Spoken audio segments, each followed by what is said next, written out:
Hey guys, and welcome back to another episode of Federico Talks Watches. Now today, I wanted to talk about what exactly is the difference between like a $500 watch and a $5,000 watch. Obviously there's a difference, but very few people concretely talk about, what are the actual differences. Now, $500 we could consider almost entry-level luxury. It's a little low for that, but I think you can get some really cool watches for $500. And $5,000 is where watches really start getting their high-end touches.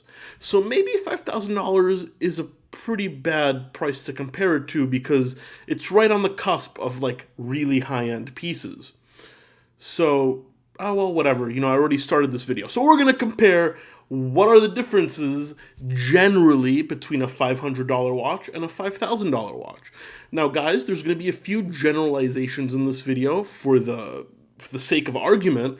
So please, don't go crazy in the comments section if you're like, well, this $500 watch has this feature and you said it didn't. This is for the most part. And it's mostly to educate some newer collectors on what exactly the differences are. And that is why today I'm actually wearing one of the least expensive watches in my collection. This is my Seiko SKX. I love it very, very much. It's well under $500, but it's a fantastic piece. And lastly, before we get started, guys, if you haven't checked out my last video, 5 Things I Love About the Omega Speedmaster, I give away a watch in that video. So take a look. I'll leave a link right up here. Go check it out. Watch it for your chance to win a free watch. So let's get started. Now, I'm going to break these down into some categories. The first one is movements. What are the differences in movements? Materials, fit and finish, straps and bracelets, and features. That way we can talk about each of these things separately. So, coming up first is movements. Well, what are the main differences? Well, firstly, in the $500 level, you're going to be reaching ETAs, basic ETA movements are on the higher end for a $500 watch. So most movements are either going to be like Seiko Citizen movements, you're going to have some quartz movements, but you do start getting basic ETA 2824s, probably not 2892s in this range. And you're probably not going to get any chronographs either. In the $5,000 range, there's some crossover. You're also going to get ETA movements, 2824s. You're also going to get 2892s, and you may even get Valjus, or you'll definitely get Valju 7750s and stuff like that for chronographs.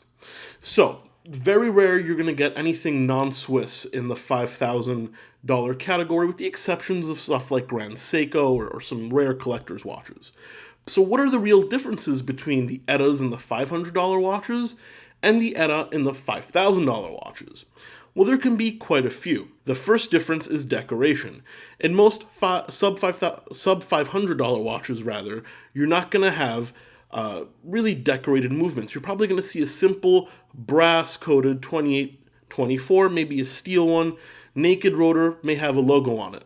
In a $5,000 watch, you're going to start seeing some Côte de Genève, some Geneva striping, and some perlage on the movement. So it looks a lot nicer. Also, in the sub $5,000, in the $500 category, most of these movements are not regulated. So while the ETAs may be the same grade, even though you'll probably have a higher grade ETA in the $5,000 watches, let's pretend they're the same grade, the sub $500 watches probably won't be regulated. Now, what does regulated mean? It means it'll be adjusted in a few positions. So while it has the capability of being accurate like a $5,000 watch, it is not regulated out of the factory.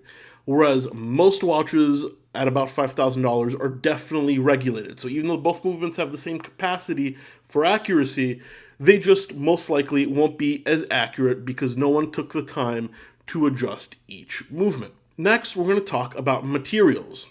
Now, in the $500 watch range, you're going to see a lack of materials, a lack of luxury materials sometimes. A lot of watches will have mineral crystals, even though a lot of watches also do have sapphire in this price point. You're going to see a lot of plastic movement holders. You're probably not going to see cases in titanium. Whereas in the $5,000 level, All crystals, unless it's like a specific vintage re-edition, are going to be sapphire. Most watches are going to have metallic movement rings, except for Cartier's. I'm joking. Made a video about it. Go take a look if you're curious what I'm talking about. And you're going to see some titanium watches available. So that's pretty simple. More expensive watch, more expensive materials. Not much to really say about that one. Next, I want to talk about straps. And this is really, really interesting.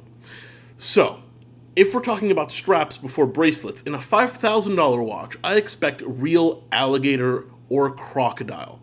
So that is a real exotic skin. In the sub $500 watches, you're not going to get real alligator because an alligator strap can cost as much as $500, as much as the whole watch, even though they can probably be had probably around $100, $150 for full scale. Now, you're going to get calf prints. What does that mean? That means it's a strap that's embossed with an alligator print. Now, guys, I have to give you my personal opinion on this one. I absolutely hate those. I don't care what anybody says. I can spot a print from a mile away. It does not look the same. To the untrained eye, maybe it does, but I can't stand those prints. They just look like cheap copy of alligator. That's just my opinion, though. And as far as bracelets go, usually bracelets in the high-end watches are going to be put together with screws or multiple screws, and in the lower-end watches are pins and collars and pins. That's just a more elegant way to put together a bracelet with the screws, so it's easy to take out, whereas you have to hammer out the pins in the less expensive $500 pieces. So those are the main difference with bracelets. You're also probably not going to get anything close to a custom deployant on a watch of $500. They usually come with a generic deployant with the name stamped on, whereas at $5,000 you can start expecting, custom-made designs by the brand as far as buckles go. Now we're going to move on to fit and finish. Now, fit and finish is one of those things you may not notice unless you have a trained eye, or unless you've really held a lot of watches. So, in the lower-end watches, you're going to see less complicated finish. Most watches are going to be all one finish, say all high-polished or all matte. Or if they are a mixture, like this Seiko, there's not much definition where the high polish meets the matte. They kind of blend into each other, as opposed to having a nice, crisp division that you're going to get in the $5,000 watches. Another great way to tell the fit and finish on a $5,000 watch is the bracelet. The bracelet should really, since it articulates and it moves around, it's a great place to feel for quality. It should really feel a step above. It's really hard to put this into words because it's just hard to describe, but the bracelet should feel significantly more substantial. You're also going to start to get hand polishing and hand finishing at around the $5,000 price point, which you certainly will not get at the $500 price point. Now, this is something that you'll come to appreciate with time and owning a few different watches. In the beginning, you may not notice it, but hold enough watches and if you're in this hobby long enough, you'll definitely know what I'm talking about. And then lastly, there's features. Usually in the sub $500 category, you're going to get only time, or you're going to get a day-date feature in like a 2836 ETA movement, unless it's quartz. You may even be lucky enough to get a GMT.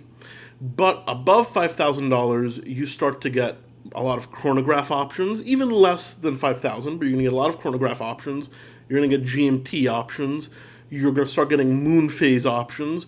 A lot more complications open up. And I think they start to open up around the $3,000 mark. So maybe $5,000 isn't a great example for this video, but screw it, that's the one I picked to go with, so we're sticking with $5,000.